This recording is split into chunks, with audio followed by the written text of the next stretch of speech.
নিজের চরকায় তেল দিন, বুঝেছেন? মাইন্ড ইউর ওন বিজনেস, এই যে কথাটা, এটা অন্য কিভাবে বলা যেতে পারে যেটাতে সমস্যা হবে না? হ্যাঁ, এখন আপনার চেনা মানুষের ক্ষেত্রে একরকম বলতে পারেন, অচেনা মানুষের ক্ষেত্রে আরেক রকম। এখন বুঝতে হবে উল্টো দিকের মানুষের ইন্টেনশনটা কি। কিছু কিছু মানুষ থাকে দেখবেন তারা ক্রেডিট নেওয়ার চেষ্টা করবে, কিছু কিছু মানুষ থাকবে তারা কাজটাকে বিগড়ে দেওয়ার চেষ্টা করবে, আর কিছু মানুষ থাকবে যারা ধরুন নিজেরা প্রচন্ড প্রবলেমে রয়েছে তার সত্ত্বেও আপনাকে হেল্প করার চেষ্টা করবে। এদের ব্যাপারটা একদম আলাদা। আর কিছু মানুষ থাকবে কিছু জানে না, বোঝে না, আপনাকে চেনেও না, এটা ভাট বুকে চলে গেল। সবেতেই তাদের একটা বক্তব্য থাকে। তো এই ক্ষেত্রগুলো আলাদা। নাম্বার 1, কি বলার কি উপায় যদি চেনা মানুষ হয়ে থাকে, সে কিছু প্রবলেমে আছে, তো এক্ষেত্রে কি বলবেন?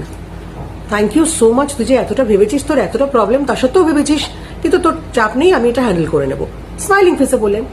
নাম্বার 2, হ্যাঁ বুঝতে পারছি, কিন্তু এটা আমি আমি ভেবে নেব, আমি করতে পারবো, এটা নিয়ে মানে ফালতু টেনশন নিস না।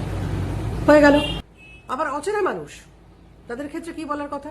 ভাবছি, আমি দেখিনি, আমি ভাবনা চিন্তা করি, এই পুরো বিষয়টা একদম মানে আমার হাতের মধ্যে রয়েছে।